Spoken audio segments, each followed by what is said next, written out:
Cool. All right. Well, I think we've got a crowd, so that's good. Um, get everybody going here. Welcome. I'm Chuck Enderlin. I'm the chair. I'm going to call this to order. Something for today. We've got Zoom going on. It's our first time doing a general meeting completely via Zoom. It changes things quite a bit. So here's what we're going to be doing. This is the idea for today and how we're going to proceed on through this. Jimmy, I'm just going to, when I have to bail, I'm just going to leave this up on my screen to try to keep everybody on track to help us out a little bit. So we've got some internal stuff to do. We've got Ed Tarver, a Senate candidate for the special election, who's joining us today. Thank you for coming and being with us here today, Ed. I was telling John earlier that we're going to make sure that this meeting gets on YouTube as well, so you can link to it and use it however you want to use it for. And then after Mr. Tarver gives us an update on his Senate campaign, we were going to have some of the internal outreach issues and some of the other ideas we have, and then we've extended invitations to all of our local candidates. If any of them show up, they'll have some time as well. So for right now, we'll go ahead and start with Bonnie for the treasurer's report and go from there. All right. Balance brought forward $3,243.33. Deposits during the month of July, $937.22. Withdrawals, which include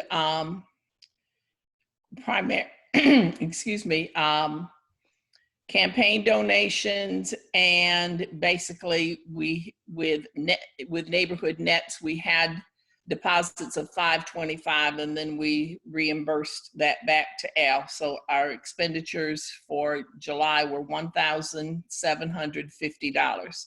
Our balance on hand is $2,430.55.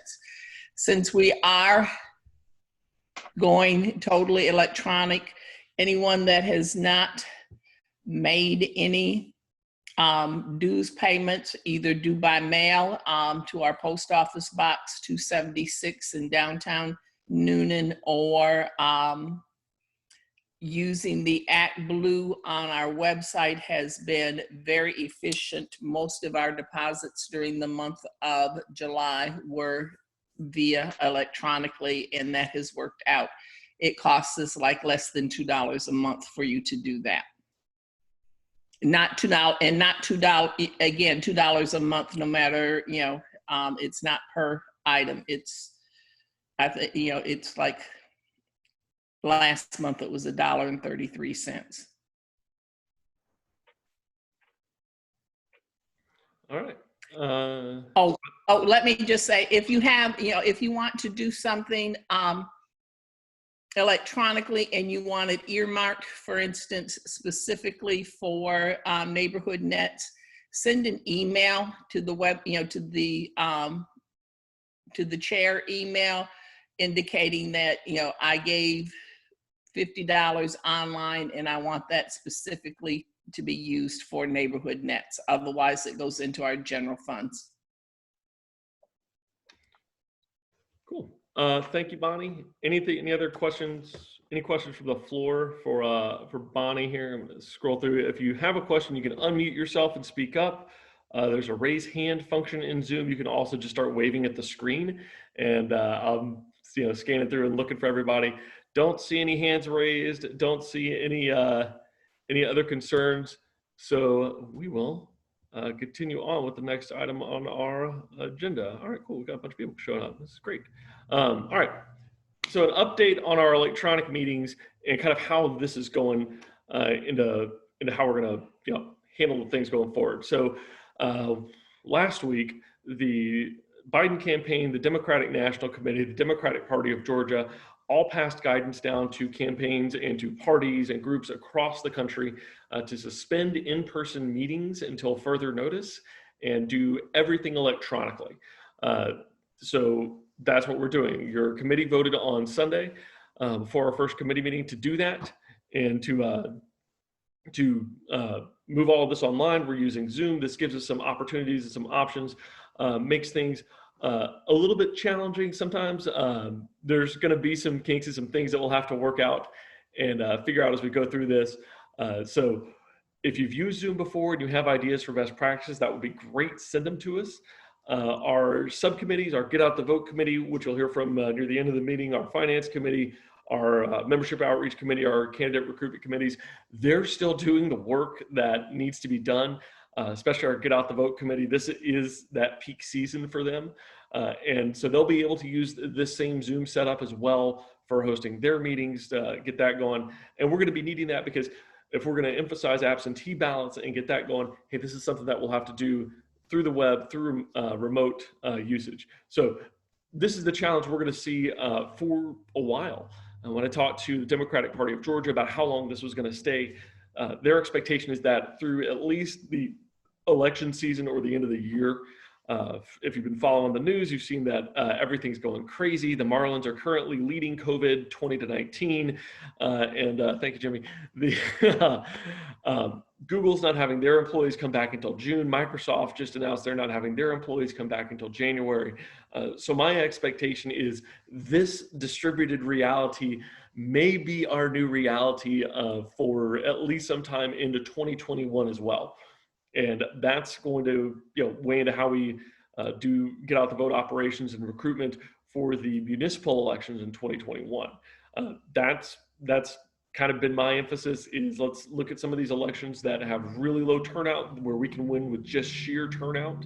If you look at the numbers, it's a little more daunting at the presidential level and on the federal year campaigns, but these odd number year, November elections, these are elections where we can go in, run some candidates, and not under the radar, but you can actually pull out enough likely and strong Democratic voters that don't usually vote in municipal elections.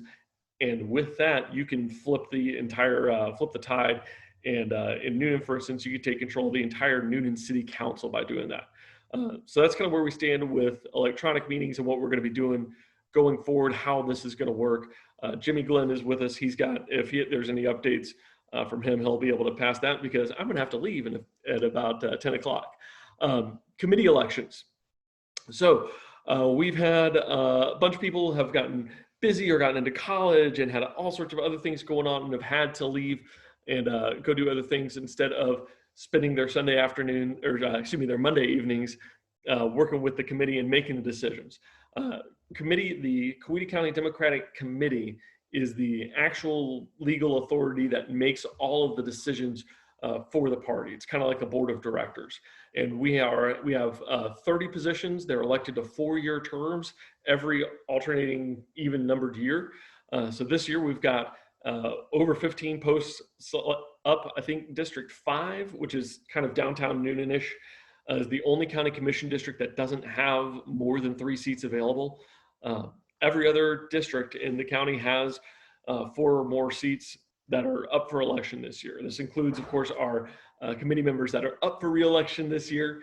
Their seats are not guaranteed. They do have to, run again and go for it. The only requirement is you've got to be a Democrat and you've got to be in the party for 30 days, I think, beforehand to make that happen. So everybody on this call is eligible for the committee. Pretty much anybody who receives the emails is eligible. And more importantly, if you have friends who are in the more rural parts of Coweta in those districts 1 through 4, we need representation from there. We need people to come in and give us those ideas, give us that perspective from their community, because that's something real important. And with the use of distributed meetings, it's something that may be a little easier to attend. We're looking at modifying our bylaws when this pandemic ends to possibly allow for that electronic meeting and remote meeting so that we can have better attendance from some of those more far-flung districts or far-flung areas of the county so that people aren't having to drive 45 minutes each way to come into Newnan, do a meeting, and then head on out.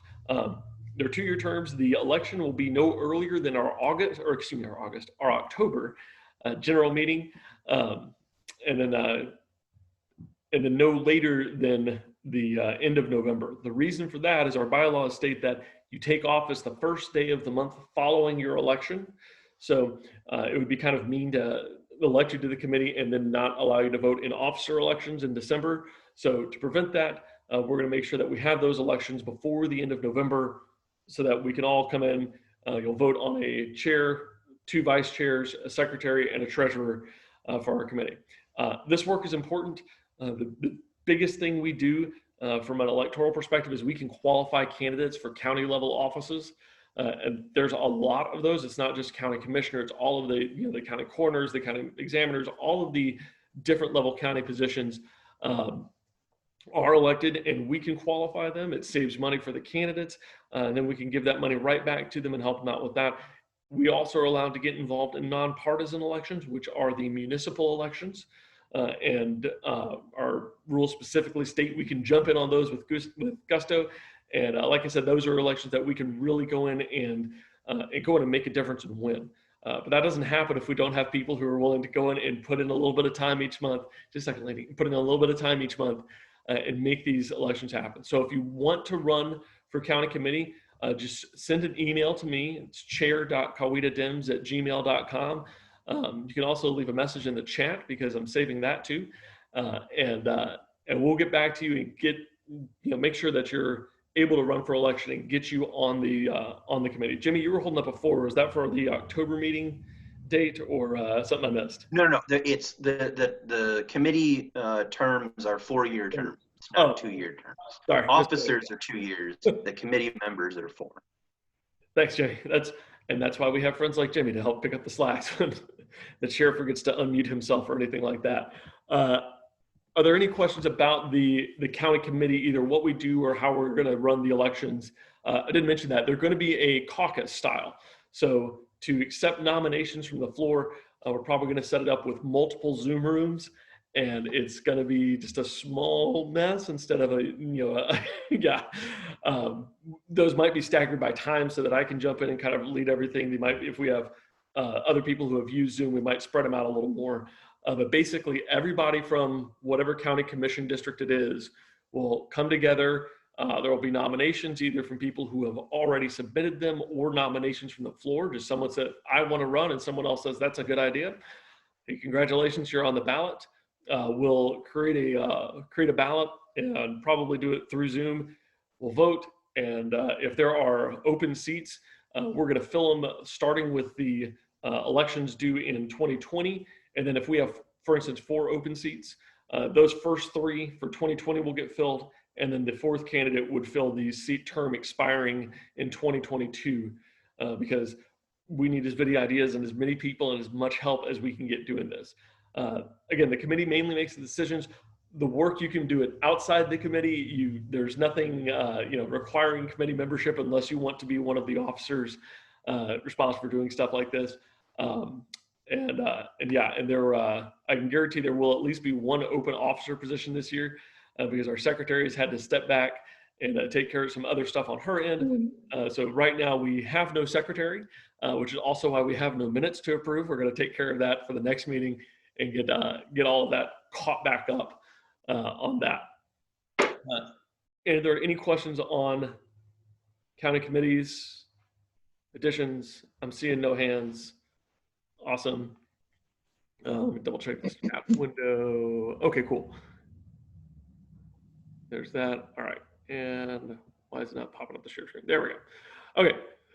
Next item I think is, next item is our Atkinson-Arnall update. So with everything going electronic, we've unfortunately made the difficult decision to cancel for this year our annual fundraising Atkinson-Arnall dinner. It was going to be October 1st. That I think it's Thursday night. It was just with the pandemic and everything else, it's not going to happen. We are looking at some alternatives. Mr. Tarver, you'll probably be interested in this too. We're reaching out to the other campaigns and seeing if we can do kind of a substitute meet the candidates. Maybe not a true candidate forum because that was never the point of the Atkinson-Arnall dinner, but give the candidates for the offices an opportunity to come in, speak, to spread their message, and to get it out before the early voting season starts. And we've got candidates. We said Al Smith is unopposed in District 5. Pearl Presley has a opponent that she'll need to defeat for County Commission District 4. We've got House Districts 71 with Fred Robner, 72 with Jill Prouty, and 132 with Bob Schrammel, who needs to be reelected. they'll be able to talk to us. We've been talking with the John Ossoff campaign. By the way, those of you who are paying attention may have seen that John's wife was diagnosed, and John's been self-isolating. His tests came back negative, so that's good. So he'll be able to keep going. But we've reached out to the Ossoff campaign, and hopefully they can show up. And then we've got with the Tarver campaigns here now. I've been talking with the Lieberman campaign. We're reaching out to the Warnock campaign and any of the other special Senate campaigns to give them all an opportunity to come out, spread their message. And we're also talking with our guest speaker, Dr. Rashad Ritchie, now double Dr. Rashad Ritchie, to see if he can figure out some way to come in. He's a great speaker, and I'm not sure what he'll be wanting to do, but Heather Gay, our first vice chair, was heading up the Atkinson-Arnall committee. She's kind of passed that off since it's gone electronic and fundraising to Frankie Hardin. She's handling some of the fundraising aspects, and then we're going to be looking in and seeing what we can get from the candidates to come in. If you have ideas on what you want to see, whether that's more candidates or Zoom feats of strength or Mario Kart challenges or whatever, just let us know, because part of this, the whole point of the Atkinson-Arnall dinner is to raise some money so that we can support these candidates. We've given money to our local House candidates. That's not going to be enough.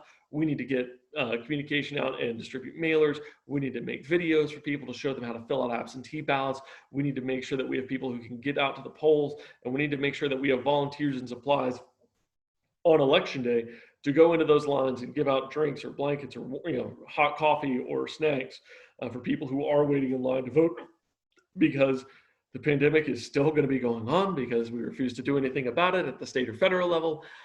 So we're going to have longer lines. There's going to be more distancing, and we're going to need people to go out and encourage people to go and vote. Because if we do that, like I said, it will be very difficult, if not quite possibly mathematically impossible, to flip Coweta County blue. But what we can do is add to that national tally. We can add to that statewide tally, and then we can elect John Ossoff, we can elect Joe Biden, we can elect Ed Tarver or whoever else comes out of that special election and heads into a runoff if we don't get to 50 outright. That's the update on Atkinson-Arnall. I didn't see, I know Heather's busy taking her kid to Auburn and getting that set up. I didn't see Frankie on the call, and she is not on there. So if you have, like I said, any other questions about the dinner or how we're planning on doing that, send them to the chair, and we'll get them answered as best we can. With that, we have a guest today. We're very happy to have Dr. Ed Tarver. Ed was a U.S. attorney appointed by President Obama, served in the Army, I believe. Is that right? Yes. Okay, now you're not a West Point guy, right? I am not a West Point guy. Okay, good. We'd have to get out of the chat if that was the case. He's a Navy 2003. So it's good that we don't have to get into a brawl right now. And to help introduce him, we have a friend of his and a campaign volunteer from Coweta, Mr. John Thrasher. John and Ed, y'all are unmuted. Y'all have the floor. Jimmy, I'm going to hand you hosting duties, and I'm going to disappear because I've got a church event with my daughter that I've got to get to. So thank y'all for coming. Thank you, Ed. Thank you, John. And thank you, Jimmy, for taking this over for me. Great. Thank you very much, Chuck. I do want to just briefly give you a little background on my friend, Ed Tarver. I met Ed back in 1995 when both of us were part of Leadership Georgia, and have been proud to call him a friend since then. Ed's background, he's from Augusta, graduate of Augusta College. He served 7 years in the United States Army, attained the rank of captain. After his military service, he went to and graduated from UGA Law School, and then began a career in the legal profession. He began clerking for a federal judge in 1991. He was elected to the state senate in 2005 from District 22, I believe, Ed. That's correct. And served for 4 years before being appointed by President Obama to be the U.S. Attorney for the Southern District of Georgia. and served in that capacity, I believe, from 2009 until 2017. So with that as background, I'd like to turn it over to my good friend and candidate for United States Senate, Ed Tarver. John, thank you. Good morning, everyone. Good morning to the Coweta Democrats, and thank you for allowing me to participate in to join this meeting this morning. John, thank you for that summary, that excellent summary of part of my history. And the reason I want to thank John initially for that is because I believe that leadership is about experience. And the one thing that I tell folks that I'm able to talk to is that I'm the most experienced person on the ballot, even if you consider the person that Governor Kemp appointed to serve in that seat right now. In addition to my public service, John's talked about our association in Leadership Georgia, where I not only participated in the class, but was able to go through the chairs and became selected as the first African-American president of the Leadership Georgia in the history of the Leadership Georgia organization. I've also served my community here in Augusta. I was certainly very active in my local Chamber of Commerce and was selected to be Chamber President, having gone through the chairs in Augusta as well, in addition to having served several terms on the Georgia Chamber's board. I tell you that to emphasize the fact that I'm certainly business friendly. I have served on the boards of two community banks. I'm currently serving on the board of First Community Bank, which is a bank that has relationships in both Georgia and South Carolina. And so I understand the impact that, and in addition to serving on the boards of the community banks, I'm also a business owner myself.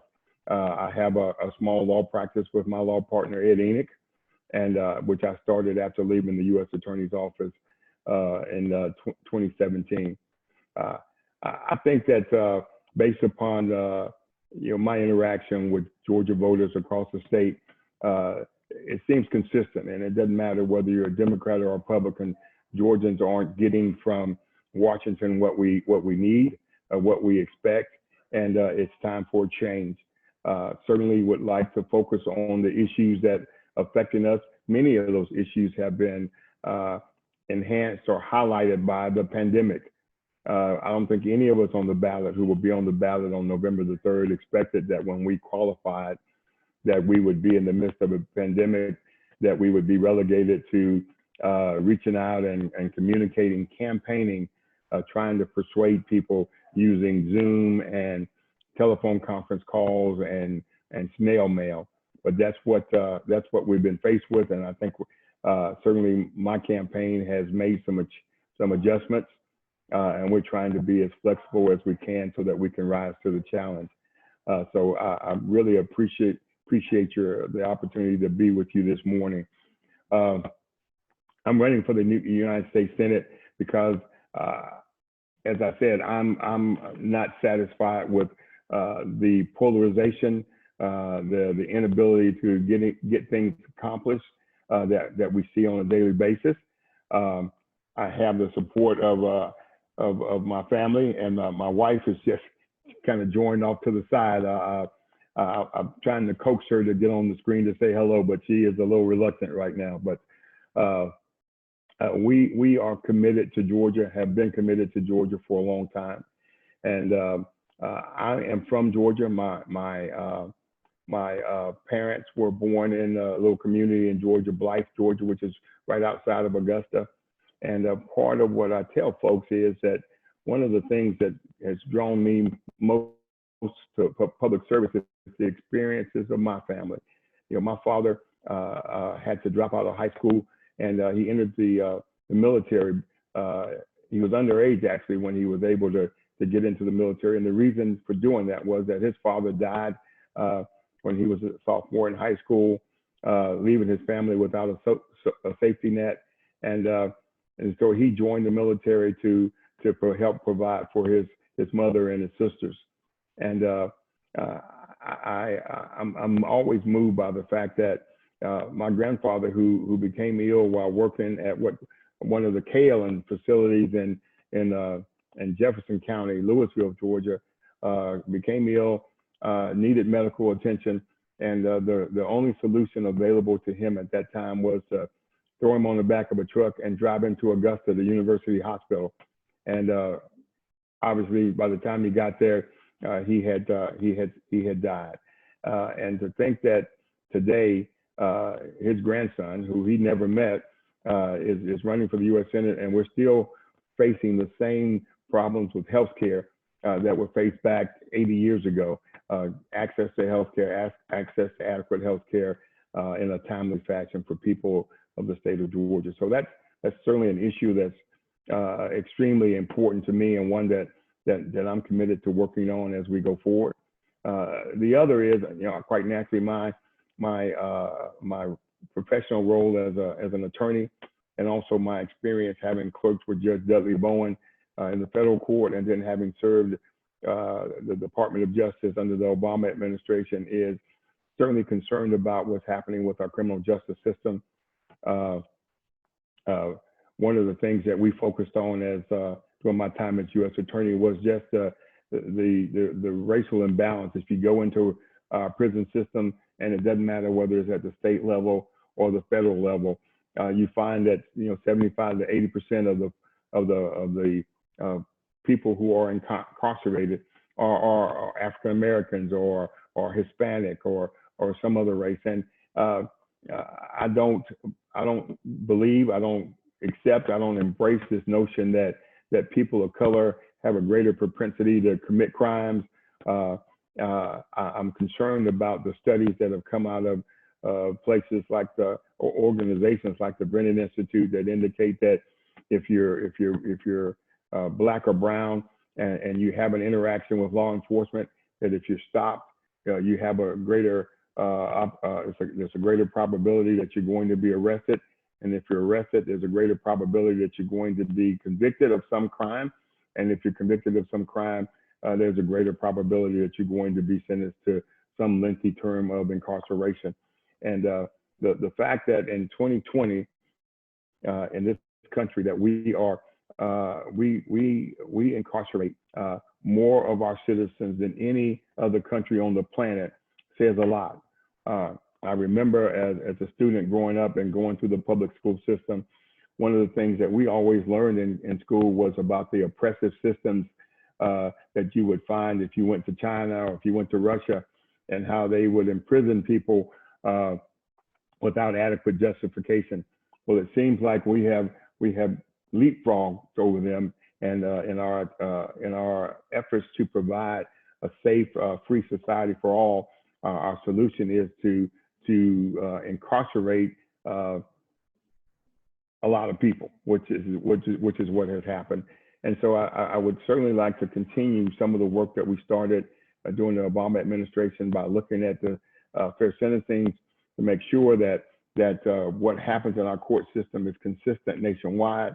That if you get arrested for an offense in Georgia or charged or arrested with an offense in California, that you can at least know that the punishment or what you face is going to be consistent nationwide. And then would not want to overlook the fact of what has been going on here over the past several months with the protests that stem from the George Floyd situation in Minnesota. Clearly, there needs to be some reform in terms of how we respond to situations like that. There needs to be a system in place where law enforcement who engage in improper behavior, who use or engage in excessive force on citizens that they're supposed to be protecting and serving, if they cross that line, that there'd be a method by which they can be held accountable. I consider myself to be part of that community as a former prosecutor, but I recognize that there are a few in every group who operate outside the lines and outside the guidelines that are provided for their service. So I am not by any means anti-law enforcement. I do not support by any means this notion of defunding law enforcement and the notion that that communities can survive without adequate law enforcement. But I do support holding those who engage in wrongdoing and wrongful behavior. I do agree with a system that will allow us to hold them accountable, and that would be one of the things that I would embrace and pursue as the U.S. Senator for Georgia. I want to, and John, you can help me with this. I wanted to leave some time available for question and answer. I was told by my staff that I had about 10 or 15 minutes to talk to you, and so would like to hear from you in terms of what your expectations are for your next U.S. Senator. I believe in the democratic process. I believe that Georgians have the ability to make good decisions about those who are going to represent them, and I don't believe that we should allow our electoral process to be reduced to a situation where a few party extremists are allowed to dictate to us who's going to represent us in Washington, and that's a major reason why I'm in this race. I went through the process with the Democratic Party of Georgia and with the DSCC, whereby we were supposed to be vetted, and that they were going to help us identify a strong candidate to run in this race as a Democrat for Georgia. That process deteriorated to, at the end of the day, although there were 3 people initially identified, myself being one of those 3 people, to go through a second phase of the process. They ended up selecting someone who didn't participate in the process at all, and it was based on the fact that some party extremists thought that this person, even though they didn't feel it necessary to offer themselves to engage with the rest of us, would be a better candidate. So I am very committed to taking my case to the people of Georgia and allowing them to make that decision, which is ultimately the way our system is designed. I'm happy to allow you to review my bio, my resume, my history and record of public service, and I would match that against anybody that's currently running for this office. And you'll see that I have a record. I have a record upon which I can stand. I have served faithfully in the state legislature. I've served faithfully in the Department of Justice as a member of the executive branch, and I've also served faithfully as a part of the judicial branch, starting with my early service as the judicial law clerk for the Augusta Division of the Southern District of Georgia. And I point out that there have been a number of firsts in my life. I was the first African-American judicial law clerk in the Southern District of Georgia's courts history. I was the first African-American, as I said, chairman and president of Leadership Georgia. I've been the first African-American to serve as the United States Attorney for the Southern District of Georgia. And I don't say that to highlight the fact of my race. I say that to let you know that I have a history of working with the people who are available to accomplish things on behalf of the community that I serve. And I'm not going to not help someone because they're not African American, and I'm not more prone to side with or agree with someone because they happen to look like me. I believe in following the law and doing those things that are appropriate to move our communities forward. I believe I have a record of that, and anyone who has worked with me, and I would encourage you to speak with John as well, will know that that's how I've lived my life and how I've patterned my life. So with that, I'll turn it back over to John. And if you have questions, I'll be happy to answer any questions you may have. Very good. Thank you, Ed. And I will defer back to the chair who's on this call. And if there's time to open it up for some Q&A, I'd like to do that at this time. And I'll mute and and wait to hear.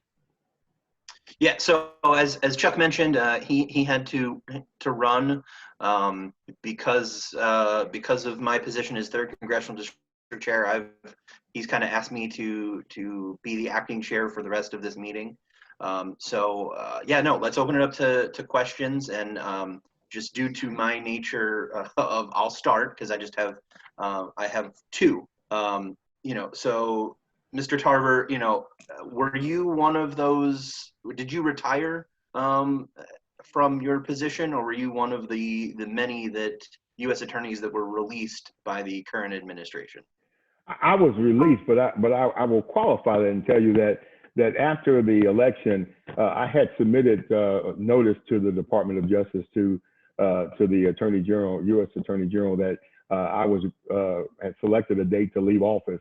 And while I was preparing my exit, actually packing up my office, I received a phone call one Friday afternoon that indicated that the president wanted us out immediately.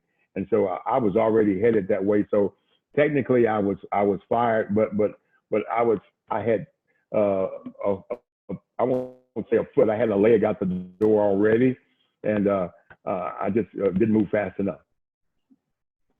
All right, and then just one more quick one, and then we'll open it up to everyone else. What is your website so that people can donate? That wasn't one thing I heard, and I have that on my notes. Thank you, Jimmy. My website is tarverforsenate.com. www.tarverforsenate.com, and that's TARVER, and the word FOR, not the number 4.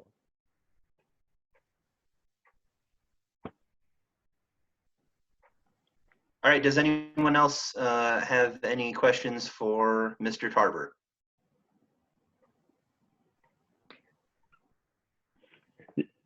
Yes, Ms. Cindy. I think you were muted when you raised your hand. Hello, Mr. Tarver. It seems, well, with this whole, I guess what they're calling a jungle primary, complete mess anyway, some folks are pushing or are supporting Reverend Warnock. How do you differentiate from Reverend Warnock? What are the difference in your? As to Reverend Warnock specifically, and I'll start by saying that I've only met Reverend Warnock one time. One of the things that I did as part of my due diligence in deciding whether or not to run was that I talked to members of the party. I reached out to people who had been identified as potential candidates to have that discussion, and he was one of the people that I reached out to. And for whatever reason, we were not able to connect. I did reach out to his office several times, and we were not able to speak. But the thing that I would point out, the difference between me and Reverend Warnock, is that he's never served an elective office. I've been elected by the people on 3 separate occasions to serve. I've served in the state legislature. Not only have I served in the state legislature, I have quite a bit of extensive experience in the executive branch, having served in the Department of Justice as the U.S. Attorney. And I would say that during my time as U.S. Attorney for Southern Georgia, we were probably one of the more aggressive departments of justice in probably the history of the department, in terms of how active we were, our activist nature in addressing issues that were of importance to people at the time we were in office. And so we did a number of things. One of the things that I'm most pleased about was our focus and emphasis on reducing the size of the prison population, especially for nonviolent offenders who could be monitored and supervised in ways other than confinement. And we also were very actively engaged in outreach to the community, so that we talked to them about the impact of our tremendously large prison population and what was happening. I can remember one of the great, what I would view as a success stories, having had the opportunity to speak to the Chamber of Commerce, the business community in Savannah as U.S. Attorney. And when I explained to them that without doing anything more, every year, 6,000 convicted felons, prior felons, were being released back to Savannah every year, and that we had a choice whether or not we would find a way for those to re-enter society peacefully, or they were going to be left with the only option and that is to return to the criminal behavior that got them convicted of the felonies initially. And we also had an opportunity to, and this is probably digressing a little bit, but to make them understand that a tremendously large percentage of those who are convicted and sent to prison, they are parents, they're fathers primarily, and they have child support obligations. They have obligations to the mothers of their children. When they're released, they immediately assume obligations for providing for their health care and for providing safe housing for where they're going to live and for feeding themselves. And without if we adopt a blanket process where we exclude anybody that has a felony conviction from being able to work and re-enter society, then that just perpetuates the system that we're in. But back to your question, Cindy, I just think that I am the most qualified person on the ballot, who will be on the ballot in November. When you add in the experience that I gained during my 7 years as an artillery officer, where I not only was responsible for leading men, I was also the commander of an artillery, we call it battery, but it's a company. Served in that capacity for 18 months, where I actually was responsible for 135 men who reported to me, and I led them for 18 months. I also served in my capacity as the intelligence officer for an artillery battalion. And I can say that if I had to pick a period in my life where I matured and I grew up the most and the fastest, it was during the 7 years that I was on active duty, because it was a time where I had to learn to work with everybody. And I worked with people from all over the country and all over the world. I had people who I was responsible for who didn't look like me, who didn't come from Georgia. Many of them were from other parts of the country. And that was my challenge, to learn how to lead and to gain and to build their trust so that they would be comfortable following me. To suggest to anybody that people will follow your leadership simply because you put on a gold bar or you put on your captain's bars, and that they respect the rank, that's more pie in the sky. If people don't respect your leadership, if they don't believe that you're acting in their best interest, then they're not going to follow you. And so I learned that probably the most important thing I learned during my time in the military, and I've tried to take what I've learned from the military and apply it to my public service, my community service, and my life since I've left the military.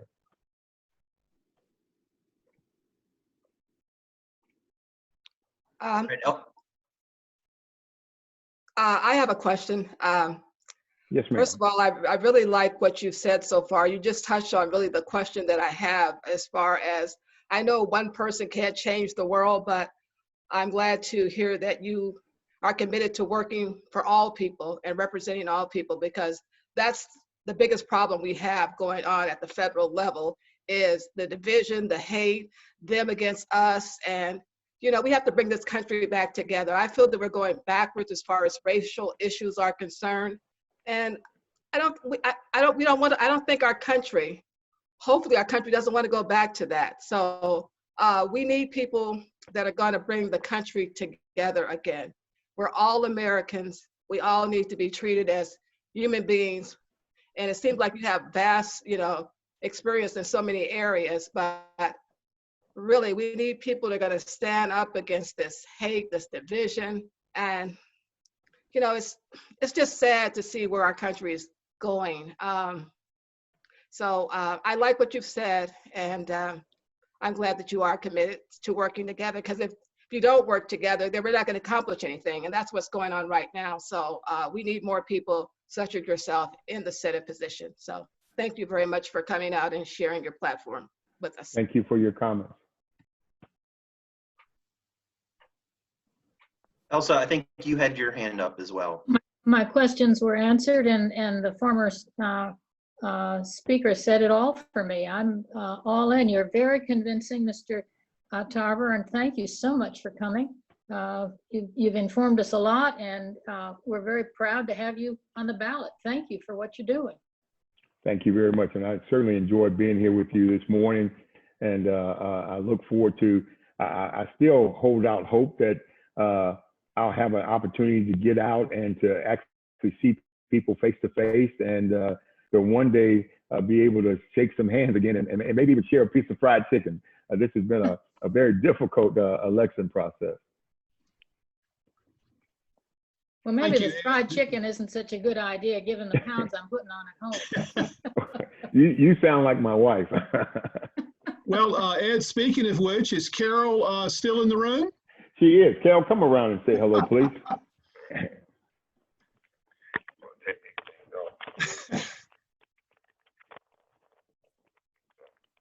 We won't bite. Yeah, if I could add just a few things to you, Mr. Travis. Thank you for your military service. Being a retired military officer myself, we need that experience of people that have served in the military to be in Congress so that they can have a well-balanced look at what America needs. So thank you for your service. Thank you very much. But this is my wife, Carol. Carol's a pediatrician here in Augusta. She all her life has wanted to care for children, and that's what she does every day. And Carol? one of the things that we've been navigating is that throughout the pandemic, she has gotten up every day and gone to the hospital every day, and actually went to the hospital this morning to take care of some babies. Thank you. Thank you. God bless you. Thank you.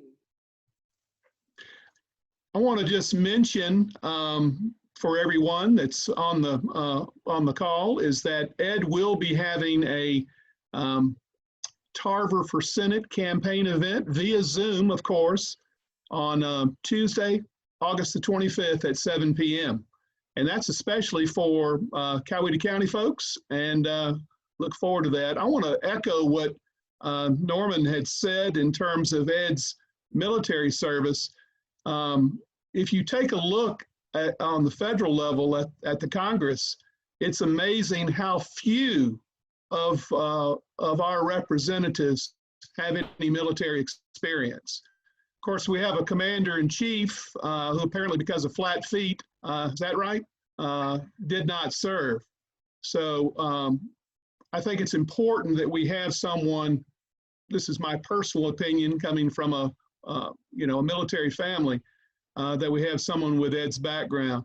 And of course, with his background in the law, in the executive experience with the U.S. Attorney's Office, so having served in the Georgia legislature, I feel that Ed would hit the ground running for us, the people of Georgia, from day one,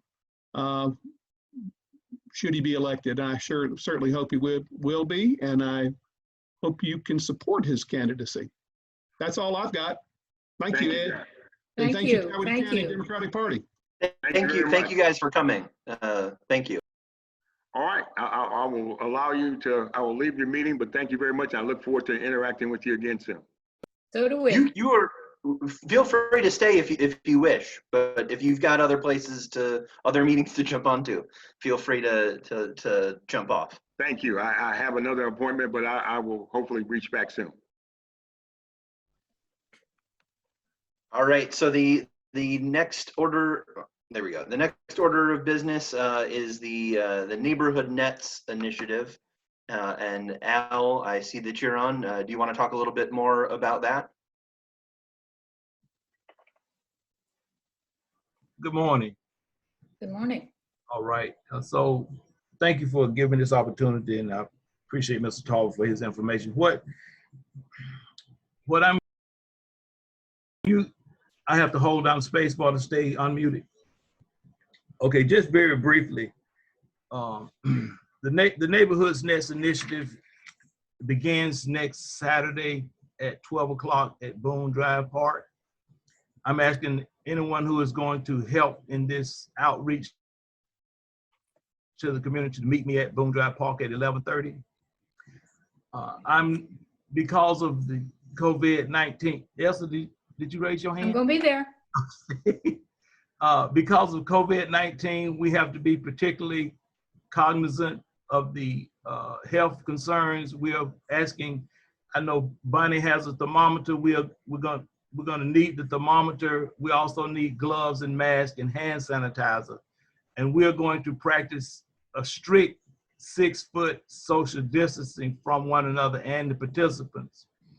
I don't know how many people are going to come out, but I also have been told by the NAACP that they're coming out, and the Citizens for Positive Reform are going to come and register people who need to be registered. And so even if the children don't show up, I need the adults to show up. We need to demonstrate in an atmosphere of COVID-19 that we can gather together for things that are important. This is particularly important to me because of the outpouring of support that I have gotten from supporters and friends and businesses who have contributed to the purchasing of the balls and the nets. Beverly Jennings and Heather have done, and Elsa, they have done great work at providing ice chest ice. People have given the snacks that we're going to give the kids. And we need to take advantage of this opportunity to go into these neighborhoods of which are seemingly left behind and show them that we are concerned. I'm concerned. We really need to try to get as many people who have not voted or don't vote all the time to participate in this particular election. I believe the chair said he doesn't expect Coweta County to turn blue, but I believe that if we do what we can do and are unafraid, and as John Lewis, his life legacy was that he went where you weren't supposed to go to and said things that you weren't supposed to say. And then this is what brings us to the freedom that we all want to enjoy. So if you can come out and help us make a presence, even if no children show up, we need to show up. Mm-hmm. The paper I haven't seen this weekend's paper, but I had an interview, and they are giving us some publicity in the paper. I have signs that are going up in the parks today for the event next Saturday. We have banners and some T-shirts are being printed to give away as prizes. So we need to try to make this work and make a way for folk who are unregistered or not active in the process to come on board. And if we can turn Coweta County blue, which is our goal, this is our goal, to turn Coweta County blue, then we make great strides to turning Georgia blue. But if we can't turn our county blue, I don't know how successful. Georgia could still turn blue, but we need to do what we can do locally. This is where our power is, and this is where our strength lies. And if this is one of the greatest opportunities I've seen since being a Democrat, other than running for office, is to reach into the community and let them know who are the CCDP of Coweta County. So if you can meet me we're gonna go to 2 parks on Saturday, Boone Drive Park at 12 o'clock and Ball Street and Paul Street Park at 4 o'clock. All right, Alton, I see you are you gonna bring Fluffy? Question. Boone Street is the one that goes off north from the high school, correct? Correct. And the Google map shows that the little park is on the right-hand side, about halfway up. It's at the intersection of Spring Street. Next to Spring Street. At the intersection of Spring Street and Boone Drive. It's a little park, basketball court behind that. Okay. There are 4 basketball goals. Okay. Is it marked so that we can find it? Yeah, I'll have a sign out there at the intersection of Spring Street. And if you turn on Lovelace Street, you can come beside the church and come actually down into the park area in your automobile. Okay. And there's parking on side streets, but there's also a way off of Lovelace to come past Burns Chapel, UMC, and you can almost park on the grass. There's plenty of parking back there. Okay, thank you.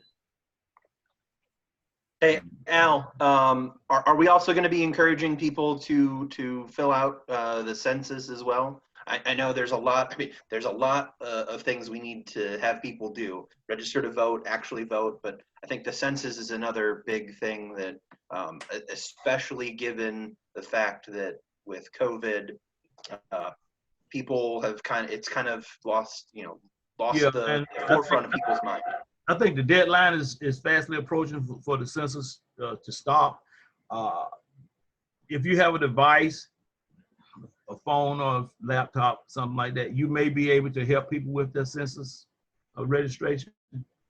I couldn't tell you for sure, but we will find out. Oh, okay. Cindy is saying that we can do that. This is what we will find out is what we don't know about the community. And you will never know if you're not there. And if we don't ever go, we'll never know. So you can't teach what you don't know, and you can't lead where you won't go. Yeah, okay, if I can add to that, that's actually when we've done CPR's done a couple voter registration events, and that's one of the questions I ask everybody is, have you done your census? Most people that have already registered to vote have done their census. They can still do it for pretty much through the end of the year, especially online. I know the dear orange idiot is, sorry, can't be nice, is trying to shut down the door-to-door a month early and ending it at the end of September instead of the end of October. So, 2020 census.gov. That's what I keep telling everybody. Okay, so if you have a vehicle and can help transport anything, ice chests, we got snacks, we got beverages. I got about 40 basketballs that I need to get in my truck, along with the ladder and the table to put the nets up. So if you have a truck and don't mind loading it up for all day, I would appreciate you helping us out, getting stuff to the parks and back. And hopefully we will give away almost everything that we have. So I appreciate everyone getting up, and the ones who are just help us get this promoted. And if you can make any type of presence, it would be so greatly appreciated. You'll never know. I came out of those communities, and my teachers pushed me and my coaches kicked me, and I didn't know why they were pushing me and kicking me. So, but now I know. And so there's some children out there that need to be pushed, pulled, and a few of them need to be kicked so that they can grow up and become productive, amen, in society. Mm-hmm.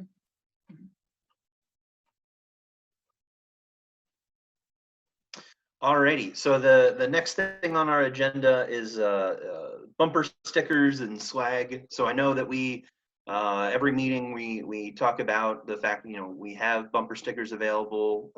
We ask for a few dollars donation.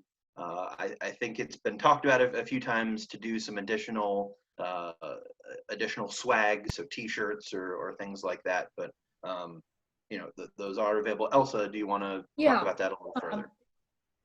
I'm suggesting that this is a very good way to communicate, because how do we reach people? How do we message? How do we get a hold of them? And with phones, banking, we're all going to do that, but a lot of people just don't respond. The text messages, we're going to do that. We hope that responds. But everybody in their car has a billboard, and we can get messages across through bumper stickers. And Al has provided his company to help print some. So if you'll allow me, we have Protect Social Security, which I think a lot of people would, what we want, I think, is some sayings like no new taxes. The Republicans are great at that. But we can get messages across that are quick, headlines. Here's another one. What does that say? Coweta Democrats, that's a good one. But also Medicare choice. There's a big issue now. Do we want to have Medicare for all? And some people are saying, I don't want to lose my employer, so Medicare choice anyway. And we'll have another one about vote by mail. And I've set up an email. If you find people want these, the email is dem.stuff.20@gmail. So there are 2 periods and demstuff20. And we'll hope people would give a small donation. If they don't, so be it. And they will be mailed one of these bumper stickers or more. You have a, how big is your bumper? You can have more than one message. But that's thanks to Al and his company printing them out, and we're going to do more of that. But we have an email for people to request it because it's hard to know how to, you know, communicate with COVID. Cindy? We also have T-shirts for the CCDP participants so that we will be identified. Ours are different color from the ones we're going to give the kids. So I forgot to mention that, but Elsa, thank you for that. And the bumper sticker, the last bumper stickers will be ready for Saturday. Super, super. Yeah, actually, I have the Coweta Dems and the Social Security one on the back of my car. When I came in, walking in the parking lot at the grocery store, I watch people, especially around here, they stop, they look, they stop like this, they check, and then they look at the Social Security one, and it seems to deflate them wanting to get pissy with me. Yeah, because what we need are messages that everybody can agree on. We don't really want to be partisan with the messaging because we want to bring them in. Exactly. That's why I thought I'd do the Coweta Dems one and then the security one, because that kind of, it explains what's important. Yes. Thank you. Thank you, Jimmy.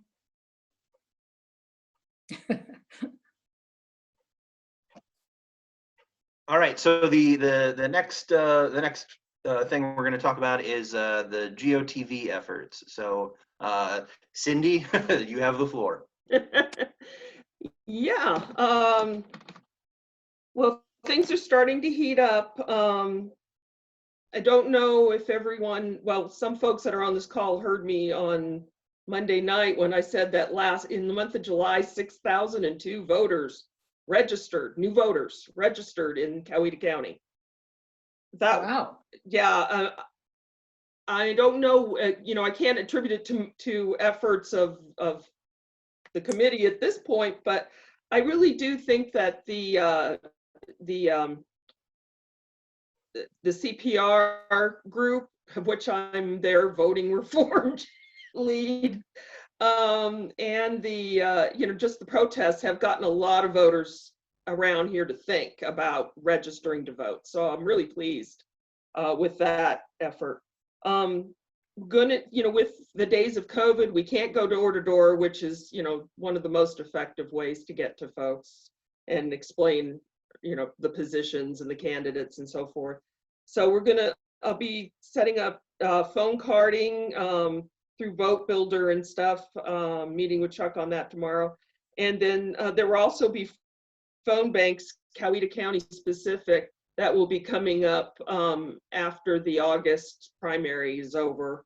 So I'll be putting that out, and, you know, with Chuck will be putting it in the newsletter, and I'll be putting it on the Coweta Dems Facebook page, and working with Heather on Instagram, and you know, get it on Twitter. I'm on Twitter. I do Twitter and I do Facebook. Instagram I haven't mastered yet, so but we'll get it out there to folks.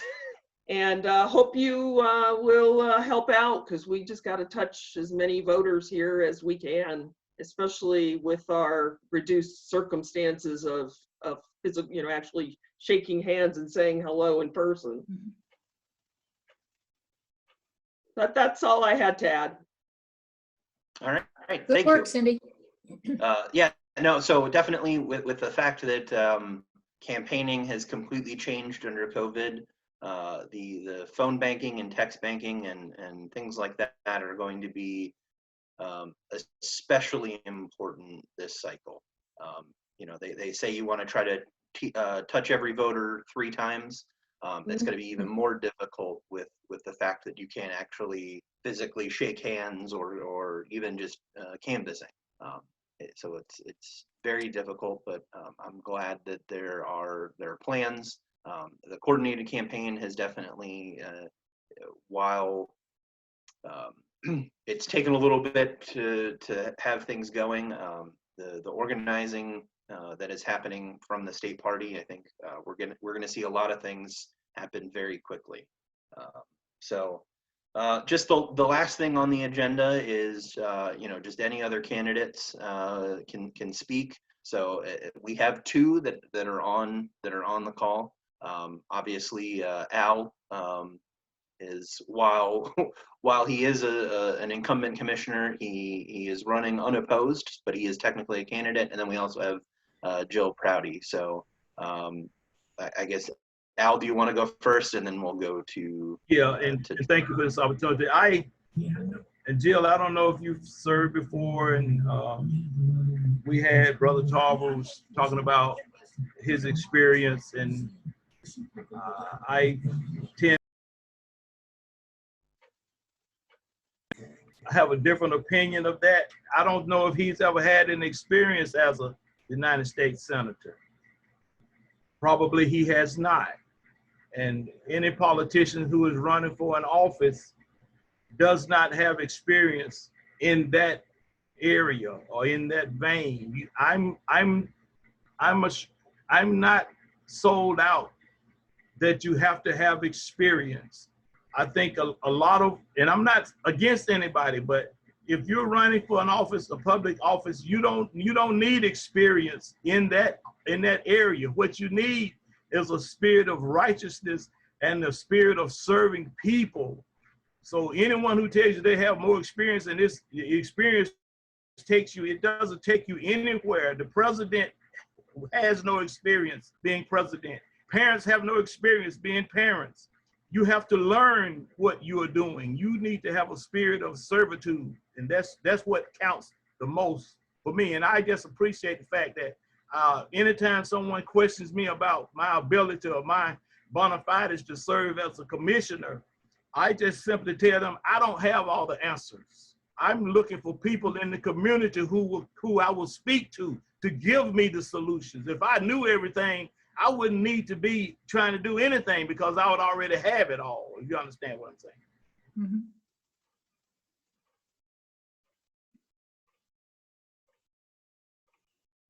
But now, Al, you've got righteousness and experience. Can't miss, right?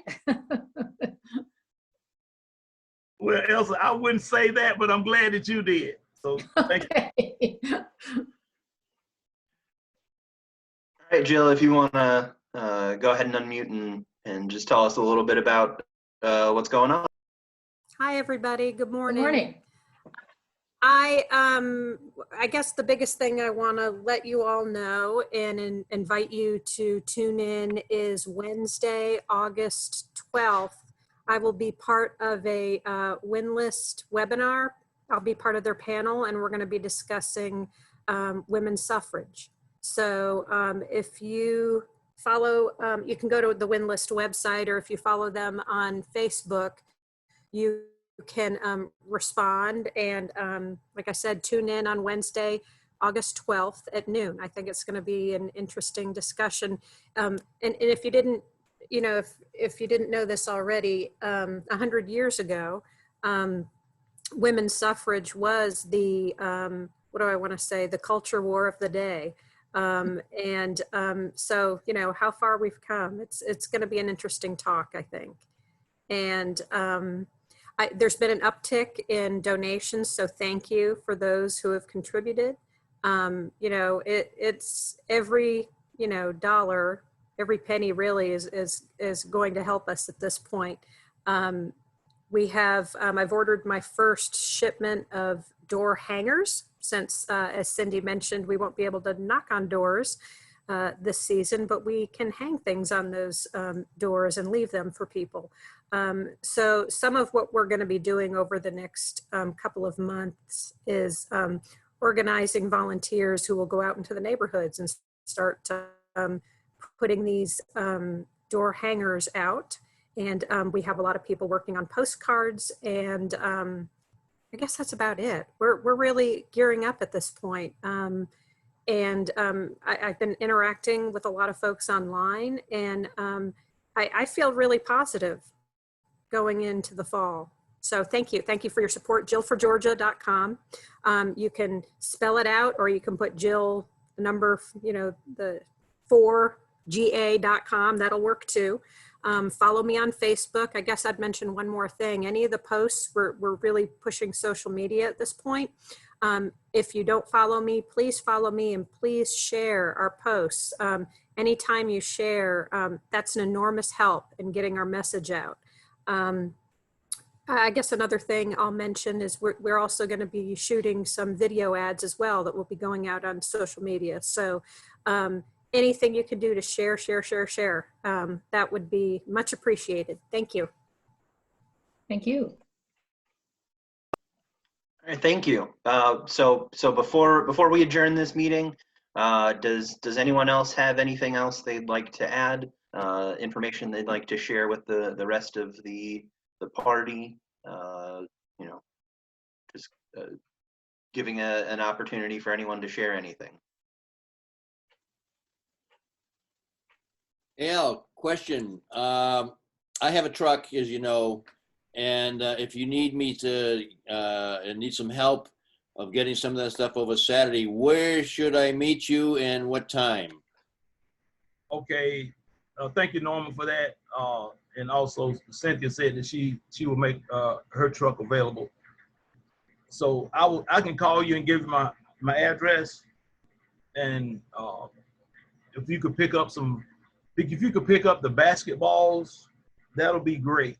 I can get everything on my truck, but I don't know if I can get 40 basketballs and the table and the ladder and all that. But so we'll meet during the week at your convenience, and we can go to Walmart and buy almost every basketball they have. Okay. So, all right. If you do that, I'll be greatly appreciative. Sure. Just get in touch with me, and we won't take the time from the meeting here, but just get in touch with me and we'll get it done. Okay. Appreciate it. Hey Al, Jennifer and I are going to donate a bottle of hand sanitizer for use during that event, as I know. Thank you. That's one of the most difficult things to get, it seems like. So, and we have an abundance, so we will donate a bottle. Okay, and so I forgot to mention, there are no seats in the park. So if you have a folding chair or a stadium chair, or whatever, bring your chair so you have somewhere to sit. There is a pavilion, but there's no seating. So bring a chair with you. All right. Thank you, Jimmy. All right. So seeing no additional information to add, I will call for a motion for adjournment. So moved. Second. All right. Seeing that, let's all vote. Everyone in favor of adjournment, say aye. Aye. Aye. All right. Thank you, everyone, for coming. This meeting will be going up on YouTube in a few days, and Thank you, Jimmy. we'll see you guys later. Thank you.